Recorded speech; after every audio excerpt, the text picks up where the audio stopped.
Hey guys, welcome to Buick Update 31. It's been a long week, a lot of fabrication going on, but as you can see, I got the front end of the car put back together with some help from a buddy, and even more importantly, I actually had the inner fenders in, which I haven't had in for a very long time, so now I can drive through puddles and everything won't explode, so that's actually pretty neat. So one of the big things I really wanted to check once I put these fenders back on is that the door looks like it should.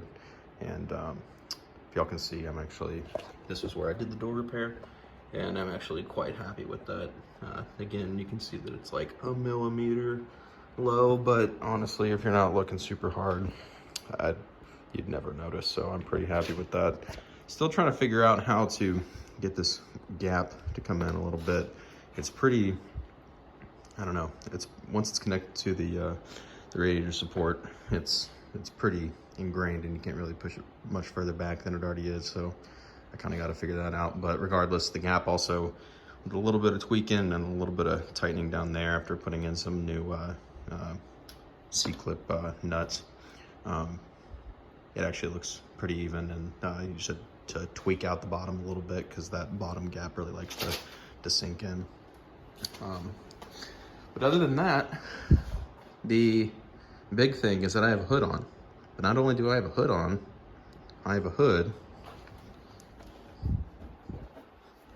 that latches. Now, if for anyone who has seen older cars like this, seen these Buicks, you might be wondering, well, where is the hood latch? And that is the other big update. So that's what I've been working on for a very long time. So for this past week, and the fun part about putting an intercooler where the intercooler goes, which is right there, is the hood latch mechanism, which actually comes and bolts to the bottom of the radiator support, and then has a couple bolts up on the top. So because of that, then you run into this problem. Well, if the intercooler and the radiator support attachment points for where the hood latch mechanism goes are interfering with each other, well, what do you do? So between having to figure that out, and also from the fact that the turbo in this car costs as much as I paid for the car originally, and it takes about 60 seconds to unbolt, I decided to go with a hood latch mechanism that is electronic, that I can open from inside the car for a little extra safety. So because of that, you see we have this hot lead, which I'll eventually wire into the battery, and then connect that on the inside of the car. But now, what do? Take this, and I have an electronic hood latch.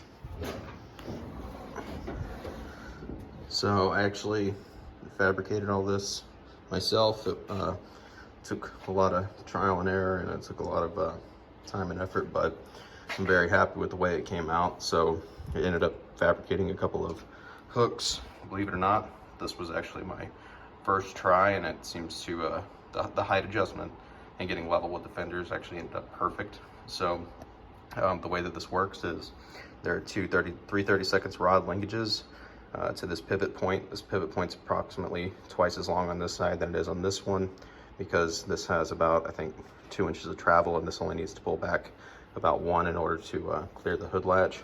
But basically the way this works, this is actually a throttle stop solenoid from like a 90s Cummins, and I wanted to find some common piece of machinery or something that I could just pick up from like an AutoZone, because if I don't want to have to refabricate this in case I can't find another solenoid. But basically there's a solenoid bracket, and this solenoid bolts to the main plate, and then this housing right here houses it with just the 2 solenoid bolts, and then there's the ground and then an actuator. Ironically, this red wire is actually not needed. And then there's, all of this is wired into a relay which sits behind this bolt.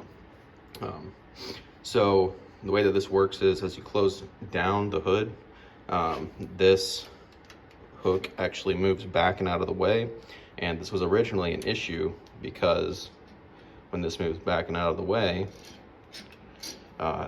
I had originally intended for the return spring of the solenoid to compress along with the hood latches, but that ended up being a pretty big issue because this return spring, when it applies force going back this way, it actually deflects.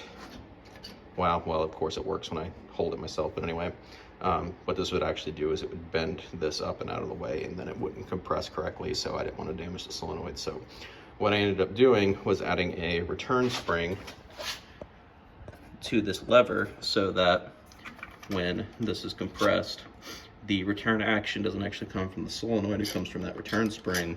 But then also I cut a channel into this lever so that the action of the hood closing doesn't affect the solenoid, but the pull force to open the hood latch electronically still stays seated, and there's no impact on the lever, so I don't have to worry about it bending a rod or anything like that. I also added a couple of lock nuts so that nothing moves. So it was obvious because I needed to make sure that these stayed with the proper amount of force so they don't come loose and rattle around. But this originally ended up being one hook, but because this is like, I don't know, 11 gauge steel or something like that, or 14 gauge or something like that, I just added a second backup hook just to spread the force out some. And then I welded a small channel to mount the hooks to, which I'll reinforce a little bit on either side once I take this all back apart.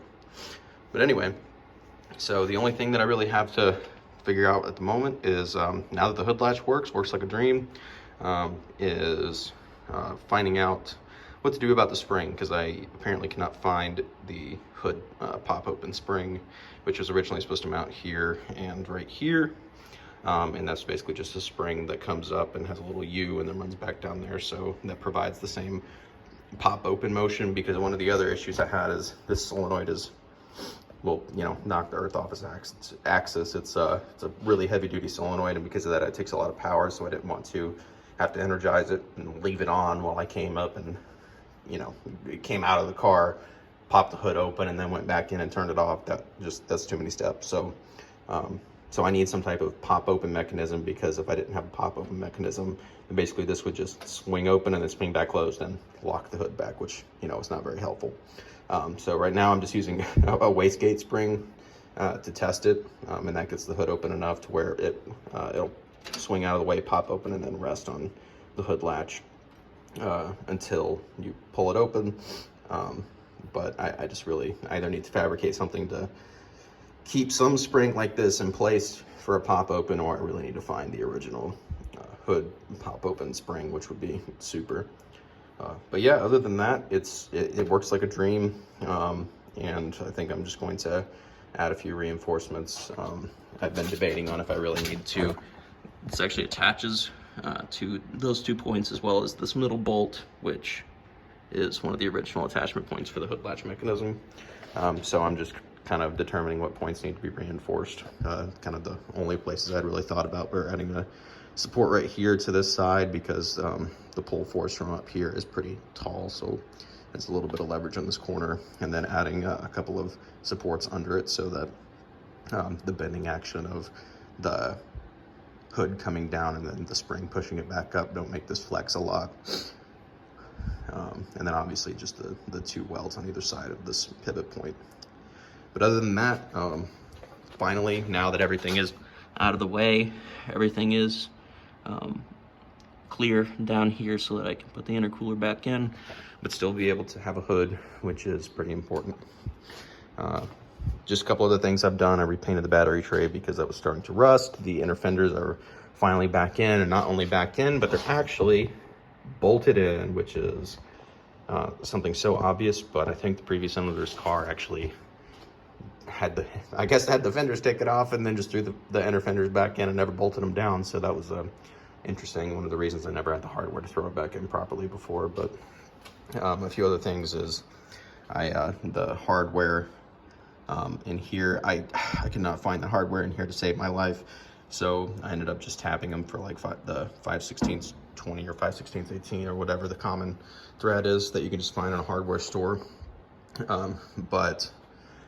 I also went through and cleaned up a lot of the original So like the fenders are good, so I didn't really want to have to tap out all of these square nuts that already exist in here. So I went through and found all of the really coarse thread bolts that, you know, cost like 2 firstborns per bolt from OPG. So from the ones that I could find, I was able to find those and get those installed so that at least the fenders have original hardware. The only things that don't really have original hardware are just the rad support inner fender bolts. And then also I went through and tapped all the square nuts on the inner fender that attach around the wheel well, because these inner fenders are not great.